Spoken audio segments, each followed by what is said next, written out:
ముంబై ఉగ్రదాడి కుట్రదారు తహవ్వూర్ రాణాను ఎన్ఐఏ రెండో విచారించనుంది. First day NIA విచారణకు రాణా సహకరించలేదని సంబంధిత వర్గాలు తెలిపాయి. ప్రస్తుతం కుటుంబం, విద్యాభ్యాసం వంటి ప్రశ్నలకు పరిమితమైన ఎన్ఐఏ క్రమంగా డోస్ పెంచుతూ కీలక వివరాలు రాబట్టాలని చూస్తోంది. రా ఐబీ వంటి కీలక సంస్థలు విచారణలో పాల్గొంటాయని సమాచారం. ప్రస్తుతం అత్యంత కట్టుదిట్టమైన సెల్లో రాణాను ఉంచారు. రాణాను కలిసేందుకు కేవలం 12 మంది సీనియర్ అధికారులే అనుమతిస్తున్నారు.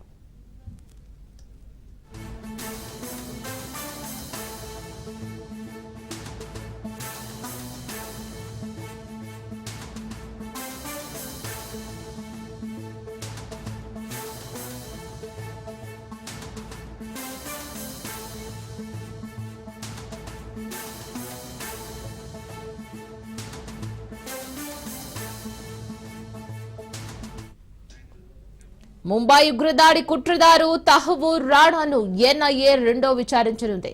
ఫస్ట్ డే ఎన్ఐఏ విచారణకు రాణా సహకరించలేదని సంబంధిత వర్గాలు తెలిపాయి. ప్రస్తుతం కుటుంబం, విద్యాభ్యాసం వంటి ప్రశ్నలకు పరిమితమైన ఎన్ఐఏ క్రమంగా డోసు పెంచుతూ కీలక వివరాలు రాబట్టాలని చూస్తోంది. రా ఐబీ వంటి కీలక సంస్థలు విచారణలో పాల్గొంటాయని సమాచారం. ప్రస్తుతం అత్యంత కట్టుదిట్టమైన సెల్లో రాణాను ఉంచారు. రాణాను కలిసేందుకు కేవలం 12 మంది సీనియర్ అధికారులే అనుమతిస్తున్నారు. దీనిపై మరింత సమాచారం మా ప్రతినిధి మహేందర్ అందిస్తారు. మహేందర్, ఈ 2026-11 ముంబై ఉగ్రదాడి ఉందో మరి కేసులో ప్రధాన సూత్రధారైనటువంటి తహవ్వూర్ రాణాను మొత్తం కోర్టు 18 రోజుల పాటు ఎన్ఐఏ కస్టడీకి అయితే తీసుకుని మరి అప్పగించింది. మరి దీంట్లో అతడితో పాటు ఢిల్లీలోనే ఎన్ఐఏ ప్రధాన కార్యాలయం తరలించారు. మరి అక్కడ అధికారులు రాణాకు కేటాయించిన గది చాలా వరకు వాళ్ళ అధీనంలో ఉంటుంది. అంటే అత్యంత సురక్షితమైన భవనంలో రాణాకు గ్రౌండ్ ఫ్లోర్ లోని 14x4 అంటే 14x14 అడుగుల ఈ ఎయిర్ కండిషనర్ సెల్ అయితే కేటాయించడం జరిగింది. మరి అలాగే ఒక మంచం, టాయిలెట్, అలాగే పుస్తకాలు, టీవీ సౌకర్యం ఇవన్నీ కల్పించిన పరిస్థితి. అంటే ఒక తీవ్రవాది అంటే నిరాశలు ఆలోచిస్తుంది. మొత్తానికి భోజనం, తాగునీరు, వైద్య సదుపాయాలు మాత్రం అందిస్తుంది. మరి అన్ని సెల్ లోపలే అందిస్తున్న పరిస్థితి కనిపిస్తుంది. మరి సెల్లోకి వెళ్లేందుకు కేవలం 12 మంది ఎన్ఐఏ అధికారులు మాత్రమే అనుమతి కూడా ఇచ్చింది. ఈ సెల్లో 24 గంటల పాటు సీసీటీవీ నిఘా ఉండనుంది. మరి అలాగే 5 సాయుధ సిఆర్పీఎఫ్ కమాండర్లు, అలాగే ఢిల్లీ పోలీసులు కూడా నిరంతరం ఈ పహారా కూడా ఏర్పాటు చేస్తున్నారు. ఈ తహవ్వూర్ రాణా కొత్తగా ఈ తహవ్వూర్ రాణా రాకతో ఎన్ఐఏ ఆఫీస్ ప్రతి అడుగు కూడా నిఘా మొత్తంగా రెట్టింపు చేసిన పరిస్థితి కనిపిస్తుంది. మరి మొదటి రోజు తాను ఇటు దర్యాప్తుకి అయితే సహకరించలేదని తెలిసి మొత్తంగా ఇక్కడ కూడా విచారణకు సహకరించలేదు. మొత్తానికి ఎన్ఐఏ కస్టడీలో ఉన్నటువంటి ఈ తహవ్వూర్ రాణా రెండో రోజు విచారణకు అంటే అప్పుడు మొదటి రోజు అయితే విచారణకు సహకరించలేదు. మరి రెండో రోజు ఎలా సహకరించబోతున్నాడు, మరి ఏం చెప్పబోతున్నాడు దానిపైన అయితే కీలకంగా ఏం సమావేశాలు అంటే సమాచారం అందిస్తున్నారు. మరి అంత పెద్ద కుట్రపూరిత కొన్న విషయం తెలిసిందే. మరి దాదాపు అంతమందిని పట్టబెట్టినటువంటి ఈ కుట్రలో భాగంగా మరి ఇంకెవరు అర్థం ఉంది, ఎలా ముందుకెళ్ళాలి, ఇవన్నీ విషయాలపైన కూడా ఆలోచిస్తున్నాయి. చాలా సీరియస్ గా అవుతుంది. మొత్తానికి రెండో రోజు అయితే విచారణ ఎదుర్కోబోతున్నాడు ఆ రాణా. మొత్తంగా 5 సంవత్సరాల విచారణలో పాల్గొనే అవకాశం అయితే కనిపిస్తుంది. రాణా కలిసేందుకు ఈ 12 మంది సీనియర్ అధికారులకు మాత్రమే అనుమతి అయితే ఉంది. ఈ రెండో రోజు కీలక సమాచారాన్ని రాబట్టే పూర్తిగా అధికారులు ప్రశ్నలతో కూడినటువంటి విషయాలతో ముందుకెళ్తున్న పరిస్థితి కనిపిస్తుంది. Right Mahender, thank you.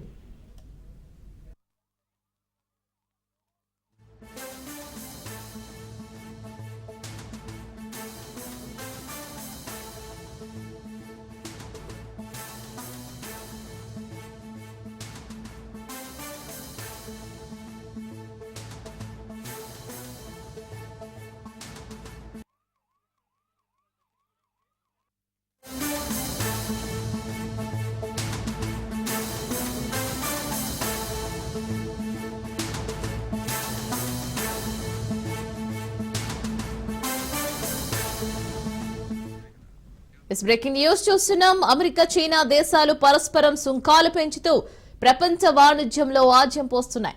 ఓవైపు అమెరికా అధ్యక్షుడు డొనాల్డ్ ట్రంప్ తాను తీసుకున్న నిర్ణయానికి బేఖాతరు చేయకపోవడం ఏంటని చైనా ఉత్పత్తులపై ఏకంగా 145% టారిఫ్లను పెంచారు.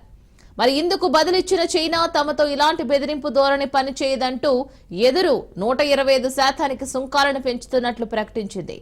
ఇవాల్టి నుంచి ఈ పెంపు అమలవుతుందని శుక్రవారం ప్రకటనలో ఆ దేశ ఆర్థిక మంత్రిత్వ శాఖ వెల్లడించింది. ఈ పరిణామంతో 2 అగ్రశ్రేణి ఆర్థిక వ్యవస్థల మధ్య వాణిజ్య యుద్ధం మరింత తీవ్రమైంది.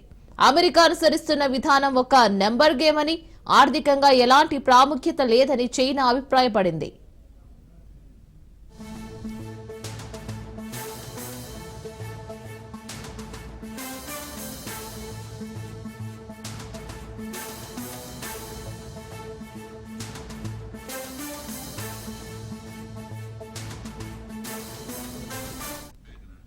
చైనా ఉత్పత్తులపై విధించిన పరస్పర సుంకాలను తొలగించే దిశగా అమెరికా ఆలోచించాలని సూచించింది. ఇదే సమయంలో అమెరికా విధించే టారిఫ్లను పట్టించుకునేది లేదని చైనా పేర్కొంది. చైనాతో ఒప్పందానికి బెదిరింపులు, ఒత్తిళ్లు సరైన మార్గం కాదని, పరస్పర గౌరవంపై ఆధారంగానే చర్చలు జరగాలని చైనా వాణిజ్య శాఖ ప్రతినిధి యాంగ్ కియాన్ చెప్పారు. అధ్యక్షుడు ట్రంప్ టారిఫ్ల వల్ల ప్రపంచ ఆర్థిక కల్లోలంలో ఏర్పడితే అందుకు అమెరికా పూర్తి బాధ్యత వహించాలని చైనా స్పష్టం చేసింది. అమెరికా విధించే సుంకాల వల్ల చైనా ప్రజల్లో ఆందోళనలు కొనసాగుతున్నాయని, అమెరికాకు ఉత్పత్తులను ఎగుమతి చేసే చాలా కంపెనీలు ఉద్యోగాలను తొలగిస్తున్నాయని వార్తలు వస్తున్నాయి.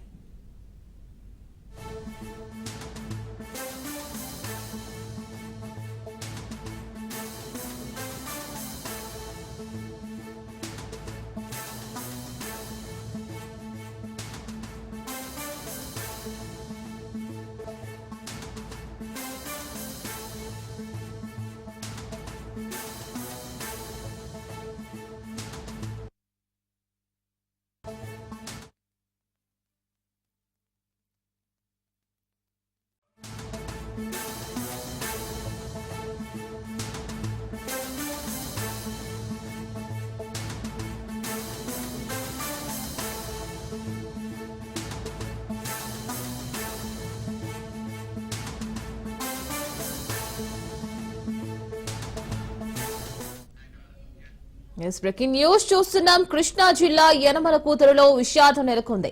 అప్పుల బాధతో తండ్రి కొడుకుల మృతి స్థానికంగా తీవ్ర కలకలం రేపింది. అప్పుల బాధతో 7 ఏళ్ల కుమారుడికి ఐస్ క్రీమ్ లో సైనైడ్ పెట్టి ఆ తర్వాత తండ్రి సాయి ప్రకాష్ రెడ్డి కూడా సైనైడ్ తిని ఆత్మహత్య చేసుకున్నాడు. ఈ ఘటనతో యనమల కూతురు ప్రాంతంలో విషాద ఛాయలు అలుముకున్నాయి.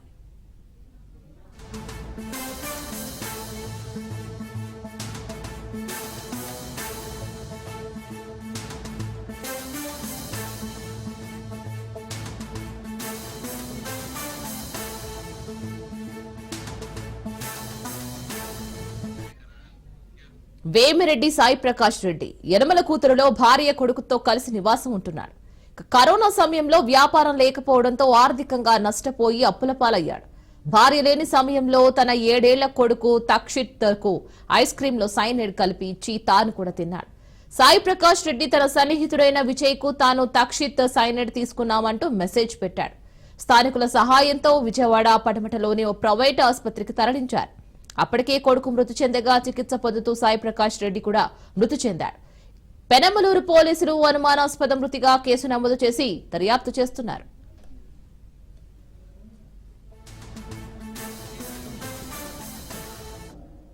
దీని మీద మరింత సమాచారం మా ప్రతినిధి శ్రీనివాస్ అందిస్తాడు. శ్రీనివాస్, మొత్తానికి అప్పుల బాధ తాళలేక ప్రకాష్ రెడ్డి దారుణ హత్య చేసుకున్నాడు. పిల్లాడికి కూడా ఐస్ క్రీమ్ లో సైనైడ్ ఇచ్చి ఇద్దరు సైనైడ్ తీసుకున్నారు. మొత్తానికి ఇది అప్పుల బాధ తాళలేకనా లేక ఇప్పుడు మన సోషల్ మీడియాలో ట్రెండ్ అవుతున్న ఈ బెట్టింగ్ యాప్స్ వల్ల కూడా అనుకోవచ్చా? కృష్ణా జిల్లా పెనమలూరు నియోజకవర్గంలో తీవ్ర కలకలం రేపినటువంటి తండ్రి కొడుకులు సూసైడ్, అంటే కొడుకుని హత్య చేసి తండ్రి కూడా సూసైడ్ చేసుకోవడం జరిగింది. దీనికి కారణాలు అయితే ప్రాథమికంగా పోలీసులు ప్రాథమికంగా ఒక అంచనాకు రావడం జరిగింది. కోవిడ్ సమయంలో వేమిరెడ్డి ప్రకాష్ రెడ్డి అని పెనమలూరులో నివాసం ఉంటున్నటువంటి అతను గోల్డ్ వర్క్ చేసి బిజినెస్ చేసుకుంటా ఉంటాడు. ఈ కరోనా టైంలో ఈ వ్యాపారం సరిగ్గా సక్రమంగా నడవకపోవడంతో అప్పట్లో లాక్డౌన్ ఇటువంటి కార్యక్రమాలు చేపట్టడం వల్ల, అట్లాగే వ్యాపారం లేకపోవడం వల్ల తీవ్రంగా అప్పులు అవ్వడంతో పాటు ఆర్థికంగా చాలా ఇబ్బందులు ఎదుర్కోవడం జరిగింది. దీంతో అప్పటి నుంచి కూడా అతను చాలా ఆర్థికంగా చాలా ఇబ్బందులు పడుతున్నాయి. ఆ ఫ్యామిలీ మొత్తం అనేక ఇబ్బందులు పడుతూ ఉన్నారని కూడా స్థానికులు చెప్తా ఉన్నారు. ఈ నేపథ్యంలోనే దీనికి సంబంధించి అతని భార్యగా కూడా వేరే స్థానికంగా ఉన్నటువంటి ఒక మెడికల్ షాప్ లో కూడా తనకి పంపించడం జరిగింది. అట్లాగే కొడుకు ఈ అయినప్పటికీ కూడా తన వ్యాపారంలో కోవిడ్ వచ్చి 2-3 years దాటి అయినప్పటికీ కూడా ఇంకా తన వ్యాపారంలో ఎలాంటి పురోగతి రాకపోవడం, అట్లాగే చేసిన అప్పులు అట్లానే ఉండటం, అట్లాగే వ్యాపారంలో కూడా తీవ్ర నష్టం రావడంతో చేసేది కాక గత కొద్ది రోజులుగా కూడా ఇతను మానసికంగా చాలా ఇబ్బందులు పడుతున్నాడు అని కూడా పోలీసులు ప్రాథమిక విచారణలో చెప్పడం జరిగింది. అయితే ఈ కరెక్ట్ గా 24 గంటల క్రితం ఇతను ఇంట్లో ఎవరు లేని టైంలో చూసి అతను భార్య పనికి వెళ్ళిన సమయంలో చూసుకొని అతని కొడుకు 7 ఏళ్ల కొడుకు రక్షిత్ ఇతను ఇద్దరే ఉన్నారు ఇంట్లో. రక్షిత్ కి అట్లాగే ముందుగానే ప్రీ ప్లాన్ ఇతను ప్లాన్ చేసుకున్న దాని ప్రకారం తన కొడుక్కి ఐస్ క్రీమ్ లో ఈ సైనైడ్ ఇచ్చి అతనికి ఐస్ క్రీమ్ తినిపించడం జరిగింది. అది ఐస్ క్రీమ్ తిన్న అతను రక్షిత్ అక్కడికక్కడే చనిపోవడం జరిగింది. అతను చనిపోయాడా లేదా నిర్ధారణ చేసుకున్న తర్వాత సాయి ప్రకాష్ రెడ్డి కూడా అదే సైనైడ్ ని తినేయడంతో అతను కూడా కుప్పకూలిపోవడం జరిగింది. అంటే ఈ ఘటనకు ముందు కొద్ది క్షణాల ముందు అతని స్నేహితుడు అతనితో పాటు సన్నిహితంగా ఉండే విజయ్ అని అతనికి ఇక్కడ జరిగిన ఇన్సిడెంట్ కి సంబంధించినటువంటి వివరాలు కూడా ఒక మెసేజ్ రూపంలో పంపడం జరిగింది. దీంతో అతను విజయ్ అతను అప్రమత్తమై అక్కడ స్థానికులకు ముందుగానే ఇన్ఫర్మేషన్ ఇచ్చి అతను వచ్చేలోపు వాళ్ళందరి సహాయంతో వీళ్ళిద్దరిని కూడా విజయవాడ పడమట్లోని ప్రైవేట్ హాస్పిటల్ కి ట్రీట్మెంట్ వైద్య నిమిత్తం తరలించడం జరిగింది. అయితే అప్పటికే టెక్సీ చనిపోవడం జరిగిందని కూడా సంబంధిత వైద్యులు నిర్ధారించడం జరిగింది. అయితే సాయి ప్రకాష్ రెడ్డి మాత్రం పనుగుతూ ఉండడంతో అతను బతికించే ప్రయత్నాలు చేసినప్పటికీ కూడా చివరికి అవన్నీ కూడా ఫెయిల్యూర్ అయ్యాయని కూడా చెప్పొచ్చు. అతను కూడా చికిత్స పొందుతూ కూడా హాస్పిటల్లో చేరుపుతున్న కొద్దిసేపటికే సాయి ప్రకాష్ రెడ్డి కూడా చనిపోవడం జరిగింది. దీంతో తండ్రి కొడుకులు ఇద్దరు చనిపోవడంతో ఆ ప్రాంతంలో ఒక్కసారిగా తీవ్ర విషాద ఛాయలు అలుముకున్నాయి. అయితే పోలీసులకు వచ్చినటువంటి ఇన్ఫర్మేషన్ ఇది ప్రాథమికంగా ఆర్థికంగా ఇబ్బందులు, వ్యాపారంలో నష్టపోవడం అనేది ప్రాథమికంగా ఒక అంచనాకు వచ్చినట్లయితే అంటే ఇటీవల కాలంలో ఐపీఎల్ మ్యాచ్ కి సంబంధించి కూడా ఈ కొంతమంది బెట్టింగ్లకు పాల్పడడం జరుగుతూ ఉంది. దీంతో ఆర్థికంగా అనేక విధాలుగా నష్టపోవడం జరిగింది. ఈ నేపథ్యంలో ఒకవేళ ఏమైనా ఐపీఎల్ మ్యాచ్ లో బెట్టింగ్ల ప్రభావం ఏమైనా ఇతనైనా బెట్టింగ్లు ఏమైనా చేసేవాడో లేదనుకుంటే ఆ ప్రభావం ఏమైనా సాయి ప్రకాష్ రెడ్డికి పడిందనే కోణంలో కూడా పెనమలూరు పోలీసులు కేసు నమోదు చేసి దర్యాప్తు చేస్తా ఉన్నారు. ఇప్పటి వరకు అయితే అలాంటి బెట్టింగ్ సంబంధించిన ఇన్ఫర్మేషన్ అయితే పోలీసులు ఎక్కడ అధికారికంగా ప్రకటించలేదు. ప్రస్తుతానికైతే పోలీసులు ప్రాథమికంగా విచారణ చేసినటువంటి వివరాల ప్రకారం కూడా ఇతను వ్యాపారంలో నష్టపోవడం వల్లనే ఫ్యామిలీ ఆర్థికంగా ఇబ్బందులు పడుతుందని ఒకే ఒక తన కొడుకుని 7 ఏళ్ల కొడుకుని హత్య చేసి తను కూడా ఆత్మహత్య చేసుకోవడం జరిగిందని కూడా పోలీసులు ఇప్పటి వరకు అయితే దర్యాప్తులో తేలిన విషయాలుగా కూడా చెప్పడం జరుగుతుంది. ఏమైనప్పటికీ కూడా తన ఒకవైపు భర్తను మరోవైపు కొడుకును కూడా పోగొట్టుకుని సాయి ప్రకాష్ రెడ్డి భార్య కన్నీరు మున్నీరు రావడం స్థానికంగా అందరినీ కూడా కంటకడి పెడతా ఉంది. రేనా. Right Srinivas, thank you.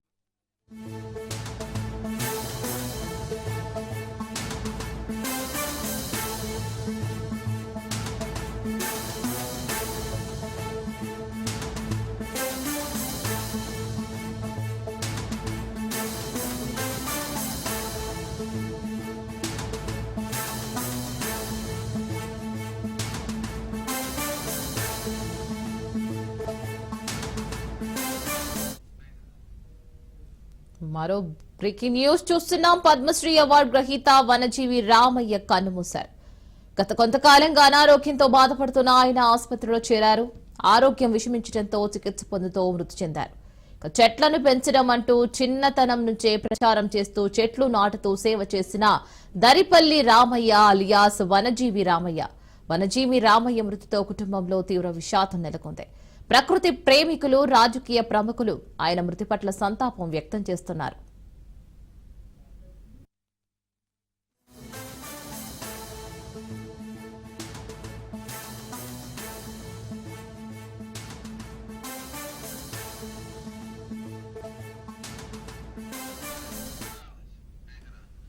ప్రస్తుతం మన ముందు ఉన్న సవాల్ పర్యావరణ మార్పులను ఎదుర్కోవడమే అని, అందుకు పరిష్కారం ఉన్న అడవులు కాపాడుతూ కొత్తగా ప్రతి ఒక్కరూ మొక్కలు నాటుతూ పచ్చదనం పెంచడమే అని రామయ్య ప్రజలకు పిలుపునిచ్చి చెట్ల పెంపకానికి ఎంతో కృషి చేశారు.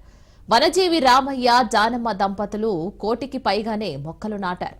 రామయ్య సేవలను గుర్తించిన కేంద్రం పద్మశ్రీ అవార్డుతో సత్కరించింది.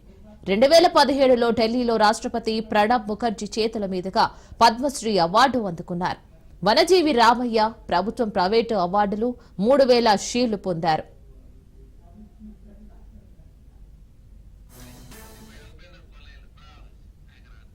దీని మీద మరింత సమాచారం మా ప్రతినిధి ఉపేందర్ అందిస్తారు. ఉపేందర్.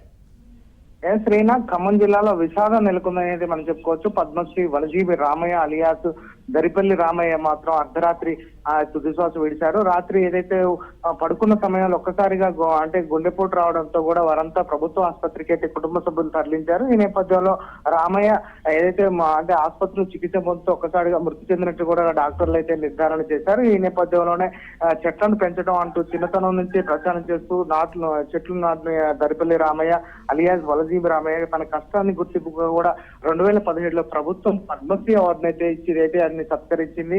కోట్ల మొక్కలు నాటినటువంటి పద్మశ్రీ దరిపల్లి రామయ్య ఈ మధ్యన అంటే ఇప్పుడు చనిపోవడంపై గాడు జిల్లా మంత్రులుగా ఉన్నటువంటి పొంగులేటి శ్రీనివాస్ రెడ్డి కావచ్చు, తుమ్మల నాగేశ్వరరావు, అదేవిధంగా డిప్యూటీ సీఎం బట్టి విక్రమార్క తీవ్ర దిగ్భ్రాంతిని వ్యక్తం చేసిన పరిస్థితి కనిపిస్తుంది. ప్రస్తుతం వనజీవి రామయ్య ఆసుపత్రి నుంచి కూడా అతని పార్థివ దేహాన్ని మాత్రం సొంత గ్రామం రెడ్డిపల్లి గ్రామానికి అయితే తరలిస్తున్న పరిస్థితి కనిపిస్తుంది. ప్రస్తుతం ఆ కుటుంబ సభ్యులు వనజీవి రామయ్య చనిపోవడంపై అయితే కుటుంబ సభ్యులు కావచ్చు, పక్షి ప్రేమికులు కావచ్చు, అంటే పర్యావరణ ప్రేమికులు కావచ్చు, అభిమానులు మాత్రం చాలా అంటే దిగ్భ్రాంతికి లోనైన పరిస్థితి కనిపిస్తుంది. రాజకీయ నాయకులు, సామాజిక కార్యకర్తలు కూడా మొత్తం సామాజిక మాధ్యమాల్లో కూడా మరణ వార్తపై కూడా తన పోస్టులు అయితే షేర్ చేస్తున్న పరిస్థితి కనిపిస్తుంది. ప్రస్తుతం వనజీవి రామయ్య పార్థివ దేహాన్ని సందర్శనార్థం ఖమ్మం రూరల్ మండలం రెడ్డిపల్లి గ్రామంలో మాత్రం అంటే సాయంత్రం వరకు కూడా అంటే అందుబాటులో ఉంటుందని చెప్పేసి ఇప్పటికే ఆయన వ్యక్తిగత సహాయకుడు రమేష్ కూడా చెప్తున్న పరిస్థితి కనిపిస్తుంది. ప్రస్తుతం వనజీవి రామయ్యను అంటే పరామర్శించేందుకు వారి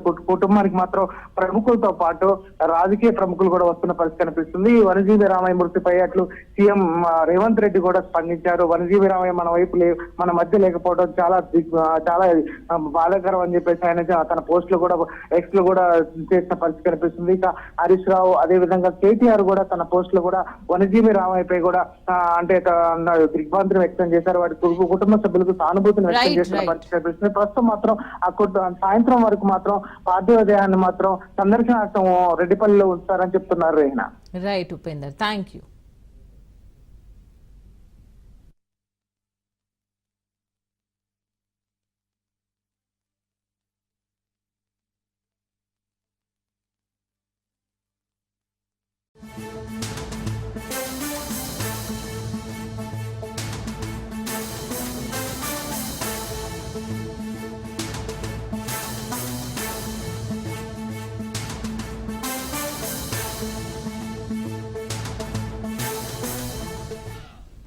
బులెటిన్లో మరో బ్రేకింగ్ న్యూస్ చూస్తున్నాం. నల్గొండ జిల్లాలో దారుణం చోటు చేసుకుంది.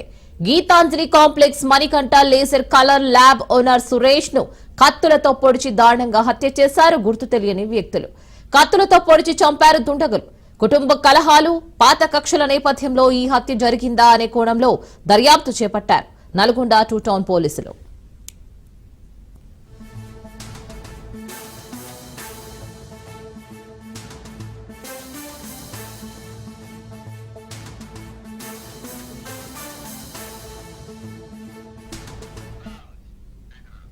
దీని మీద మరింత సమాచారం మా ప్రతినిధి పుల్లారావు అందిస్తారు. పుల్లారావు, సో గుర్తు తెలియని దుండగులు ఎవరు, ఆయన చంపడానికి ఎందుకు వచ్చారు? వాళ్ళ మధ్య పాత కక్షలే కారణమా, కుటుంబ కలహాలే కారణమంటారా?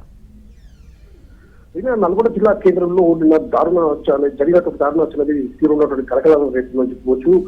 గీతాంజలి కాంప్లెక్స్ లో మణికంఠ కలర్ ల్యాబ్ నిర్వాహకుడైనటువంటి సురేష్ ను కొంతమంది గుర్తు తెలియని వ్యక్తులు దారుణంగా కత్తులతో పొడిచి అచేసినట్టే చోటు చేస్తుంది. ముఖ్యంగా ఈ యొక్క ఘటన అనేది 2 టౌన్ పోలీస్ స్టేషన్ సమీపంలోనే, అంటే కూడవేటి దూరంలో ఉన్న 2 టౌన్ పోలీస్ స్టేషన్ సమీపంలోనే జరగడంతో మాత్రము ఒక్కసారిగా కూడా నల్గొండ జిల్లా వాసులు మాత్రము ఉలిక్కిపడ్డ పరిస్థితి నెలకొందని చెప్పవచ్చు. ఎందుకంటే ఈ నల్గొండ పోలీస్ స్టేషన్ సమీపంలో ఈ హత్య జరగడం మాత్రం తీవ్రమైనటువంటి కలకలం రేకెత్తిందని చెప్పేసి. ముఖ్యంగా సురేష్ ఇక్కడ మణికంఠ కలర్ ల్యాబ్ నిర్వహిస్తూ గత 6 సంవత్సరాలుగా ఉంటున్న పరిస్థితి ఉండడం జరిగింది. ముఖ్యంగా ఈ విధంగా ఉన్నటువంటి సురేష్ కు సంబంధించి రాత్రి 10:40 ఆ ప్రాంతంలో కొంతమంది వ్యక్తులు, అంటే 2 లేదా 3 వ్యక్తులు ఆ యొక్క మణికంఠ కలర్ ల్యాబ్ లోకి ప్రవేశించారని చెప్పేసి కూడా పోలీసులు భావిస్తున్న పరిస్థితి ఉంది. 10:40 ఆ ప్రాంతంలోనే ఈ హత్య జరిగిందని చెప్పేసి కూడా పోలీసులు నిర్ధారణకు రావడం జరిగింది. ముఖ్యంగా ఈ హత్యకు సంబంధించి పకడ్బందీగా ప్లాన్ వేసుకుని చంపారని చెప్పేసి కూడా పోలీసులు నిర్ధారణకు వస్తున్న పరిస్థితి. ఎందుకంటే మణికంఠ కలర్ ల్యాబ్ బయట ఉన్నటువంటి సీసీ కెమెరాలకు సంబంధించినటువంటి వైర్లు కూడా పూర్తి స్థాయిలో కట్ చేయబడి ఉండడం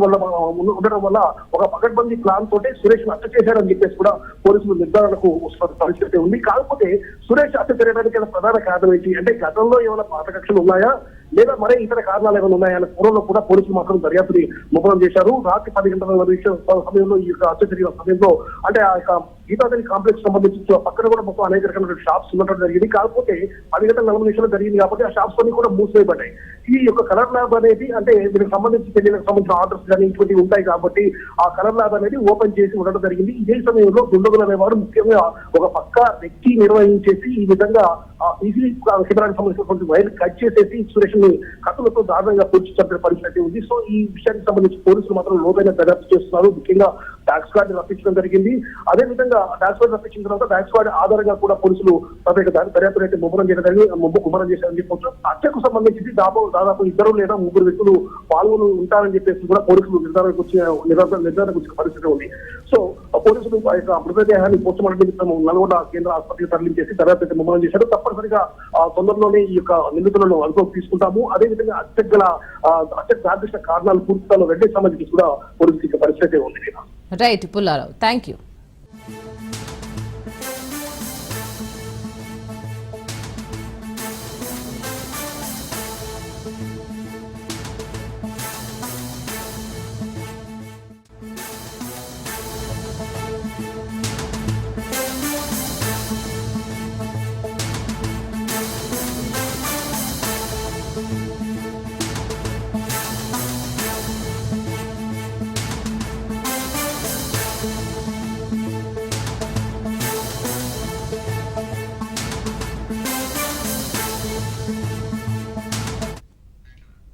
ఇవాళ ఏపీలో ఇంటర్ ఫలితాలు విడుదల కానున్నాయి. ఇంటర్ ప్రథమ ద్వితీయ సంవత్సరం పబ్లిక్ పరీక్షల ఫలితాలు ఉదయం 11 గంటలకు విడుదల కానున్నాయి.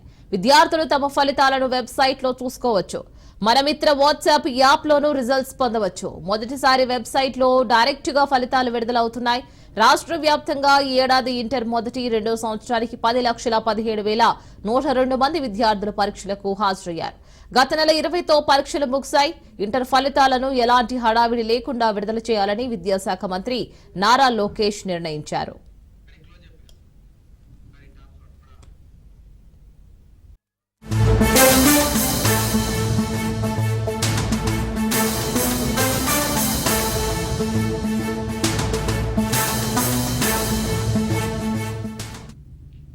మరో బ్రేకింగ్ న్యూస్ చూస్తున్నాం. అమెరికా ఉపాధ్యక్షుడు జేడీ వాన్స్ భారత పర్యటనకు రానున్నారు. ఈ నెల 21 నుంచి 24 మధ్య భారత్ సందర్శించవచ్చునని అమెరికా అధికార వర్గాలు చెబుతున్నాయి. ఉపాధ్యక్షుడి భార్య ఉషా వాన్స్ కూడా ఆయన వెంట ఉండనున్నట్లు సమాచారం. మరి ఈ పర్యటనలో ప్రధాని నరేంద్ర మోదీ ఇతర సీనియర్ అధికారులతో సమావేశాలు ఉంటాయని, అధికారిక కార్యక్రమాలతో పాటు జైపూర్, ఆగ్రాలను సందర్శించవచ్చునని కూడా తెలుస్తోంది.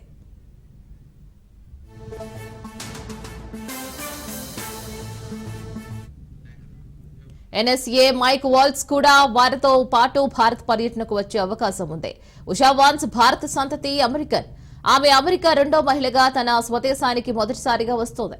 అమెరికా టు భారత్ మధ్య వాణిజ్య ఒప్పందం చర్చలు జరుగుతున్న నేపథ్యంలో జేడీ వాన్స్ భారత పర్యటనకు రానున్నట్లు తెలుస్తోంది.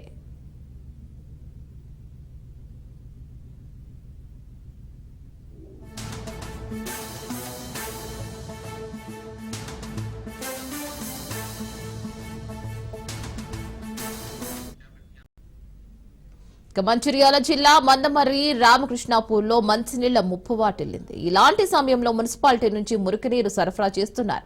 నీరు రంగు మారడంతో పాటు దుర్వాసన కూడా వస్తుందంటున్నారు గ్రామస్తులు. నిత్యం ఆ నీరు తాగడంతో పిల్లల నుంచి పెద్దల వరకు అనారోగ్య బారిన పడుతున్నారని వాపోతున్నారు. నీటిని తాగిన చిన్నపిల్లలు జ్వరాలు, వాంతులు, విరోచనాలతో తీవ్ర ఇబ్బంది పడుతున్నామంటున్నారు. ఇప్పటికైనా అధికారులు స్పందించాలని కోరుతున్నారు గ్రామస్తులు. లీకేజ్ పైప్ లైన్లను మరమ్మతులు చేసి త్రాగునీటిని కలుషితం లేకుండా సరఫరా చేయాలంటున్నారు.